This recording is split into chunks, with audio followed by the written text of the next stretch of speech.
রাজা নিজের রাজ্য ফিরে পেয়েছে। বিশ্বকাপের আগে ব্রাজিল, ফ্রান্স থেকে শুরু করে দুনিয়ার সব দেশকে পেছনে ফেলে একেবারে শীর্ষে উঠে পড়েছে ডিফেন্ডিং চ্যাম্পিয়ন আর্জেন্টিনা। ফিফার কাছ থেকে দারুণ এক সুখবর পেয়েছে লিওনেল মেসিরা। আরও একটা বিশ্বকাপ জয় এখন সময়ের ব্যাপার আকাশী নীলদের। দুনিয়ার সব দেশকে পেছনে ফেলে আর্জেন্টিনার রাজত্ব ফিরে পাওয়া নিয়ে বিস্তারিত জানবো রিপোর্টে। আর মাত্র এক সপ্তাহ বাকি আছে ফিফা বিশ্বকাপের। এরই মধ্যে দলগুলো প্রস্তুতিও শুরু করে দিয়েছে দ্য গ্রেটেস্ট শো অন আর্থের জন্য। ঠিক সেই টুর্নামেন্টের আগেই এবার দারুণ এক সুখবর পেল ডিফেন্ডিং চ্যাম্পিয়ন আর্জেন্টিনা।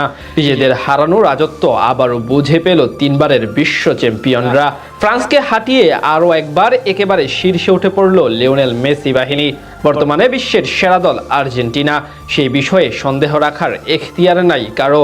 মাঠের খেলায় যেমন তারা নাম্বার ওয়ান, মাঠের বাইরে কাগজে কলমেও সবার সেরা। পরিসংখ্যান বলছে গেল 5 বছরে তাদের মতো সাফল্য পায়নি পৃথিবীর আর কোনো দল। একটি বিশ্বকাপ, 2টি কোপা আমেরিকা এবং একটি মহাদেশীয় শ্রেষ্ঠত্ব ফিনালিসিমা। সব মিলিয়ে আর্জেন্টিনার ধারে কাছেও নেই কেউ। এমনকি ফ্রেন্ডলি ম্যাচেও আকাশী নীলরা আছে সাফল্যের একেবারে চূড়াতে। সেখান থেকেই আরও একবার নিজেদের রাজত্ব বুঝে পেয়েছে দিয়েগো ম্যারাডোনার উত্তরসূরিরা। ফিফার সদ্য প্রকাশিত সর্বশেষ বিশ্ব র্যাঙ্কিংয়ে শীর্ষস্থান দখল করে রেখেছে বর্তমান বিশ্ব চ্যাম্পিয়নরা। বৃহস্পতিবার রাতে ফ্রান্সের হারের সুবাদে সিংহাসনের আরোহণ করল আলবেসিলেস তারা।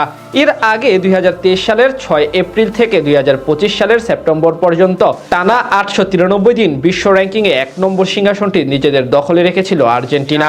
তবে 2025 সালের সেপ্টেম্বরে বিশ্বকাপ বাছাই পর্বের ম্যাচে ইকুয়েডরের বিপক্ষে হেরে তারা শীর্ষস্থান হারিয়েছে। নিজেদের সবশেষ ম্যাচে আইভরি কোস্টের বিপক্ষে 2-1 ব্যবধানে অপ্রত্যাশিত এক পরাজয় বরণ করতে হয় টানা 2বার ফাইনাল খেলা ফ্রান্সকে। এই পরাজয়ের কারণে র্যাঙ্কিংয়ে 3 নম্বরে নেমে গেছে কিলিয়ান এমবাপ্পেরা। একই দিন ইরাকের বিপক্ষে ড্র করে 2 নম্বরে থাকতে হচ্ছে ইউরোপের চ্যাম্পিয়ন স্পেনের। অন্যদিকে আর্জেন্টিনা উঠে পড়েছে একেবারে শীর্ষে। দীর্ঘ অপেক্ষার পর আবারও নিজেদের সেই পুরনো সিংহাসন ফিরে পেয়েছে আকাশী নীল জার্সিধারীরা। তাদের বর্তমান রেটিং পয়েন্ট 1874.81। শীর্ষ 3-এর পর 4, 5 ও 6 নম্বর স্থানগুলো যথাক্রমে নিজেদের দখলে রেখেছে ইংল্যান্ড, পর্তুগাল ও 5 বারের বিশ্ব চ্যাম্পিয়ন ব্রাজিল। তবে এরপর বড় লাফ দিয়েছে আফ্রিকা চ্যাম্পিয়ন মরক্কো ফুটবল দল। একেবারে 11 ধাপ এগিয়ে 7 নম্বরে চলে এসেছে আশরাফ হাকিমি বাহিনী, যারা কিনা বিশ্বকাপে ব্রাজিলের গ্রুপে। সবকিছু ছাপিয়ে এখন আর্জেন্টিনার শীর্ষে ওঠা নিয়েই সবচেয়ে বেশি আলোচনা হচ্ছে। বিশ্বকাপের আগে তাদের এমন উন্নতি দারুণ সুখবর ভক্তদের জন্য। যদিও এদিক থেকে একটি অদ্ভুত পরিসংখ্যান নতুন করে ভাবাচ্ছে তাদের।